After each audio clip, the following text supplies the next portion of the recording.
एक बार एक बच्चा अपने दादा के पास गर्मियों की छुट्टियों में गया। वह हमेशा अपने दादा के साथ खेलता था। एक दिन उसने अपने दादा से कहा कि जब मैं बड़ा हूं तो मैं एक सफल आदमी बनना चाहता हूं। दादाजी ने हां कह दी और उसे एक पास के नर्सरी ले गए। वहां से उन्होंने दो छोटे पौधे खरीदे और घर लौटे। फिर उन्होंने एक पौधे को एक मिट्टी के पॉट में लगाया और उसे घर के अंदर रखा और दूसरे को बाहर के आसपास बगीचे में लगाया। दादा ने पूछा, तुम्हें लगता है इन दोनों पौधों में से कौन बेहतर बढ़ेगा? बच्चा थोड़ी देर सोचने के बाद बोला, घर के अंदर लगाए गए पौधे में बेहतर बढ़ेंगे क्योंकि उन्हें हर खतरे से सुरक्षित रहेगा, जबकि बाहर लगाए गए पौधे को कई चीजों की चुनौती होगी, जैसे कि तेज सूरज, तूफान और जानवरों का खतरा।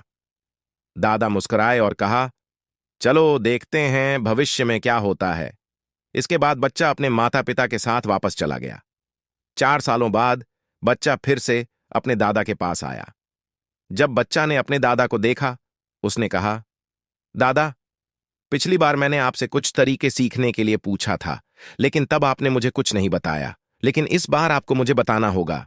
दादा मुस्कुराए और कहा, बिल्कुल, लेकिन पहले हम उन पौधों को देखते हैं जो हमने कुछ साल पहले खरीदे थे। बोलते हुए दादा बच्चे को एक जगह ले गए जहां उन्होंने एक छोटे से पौधे को मिट्टी में लगाया था। उन्होंने देखा कि पौधा अब एक वृक्ष बन चुका था। फिर दादा ने उस बाहरी बगीचे में लगाए गए पौधे को दिखाया जहां एक बड़ा वृक्ष खड़ा था, जिसकी शाखाएं दूर दूर तक फैली हुई थीं। अब दादा ने बच्चे से पूछा, तो बताओ, कौन सा पौधा अधिक बढ़ गया, कौन सफल हुआ? बच्चा ने जवाब दिया, वह जो हमने बाहर लगाया था। लेकिन दादा, यह कैसे हो सकता है? उस पौधे ने इतनी चुनौतियों का सामना किया होगा, फिर भी वह इतना बड़ा कैसे हो गया? दादा मुस्कराए और कहा, हां, बाहरी पौधों को बहुत सारी चीजें झेलनी पड़ती हैं, लेकिन समस्याओं का सामना करने का भी अपना फायदा है। बाहरी पौधों को अपनी जड़ों को जितना चाहिए वह फैला सकते हैं और तेज हवाओं की वजह से उनकी जड़ें मजबूत हो जाती हैं। इस प्रकार बच्चा समझ गया कि दादा उसे क्या सिखाना चाहते थे।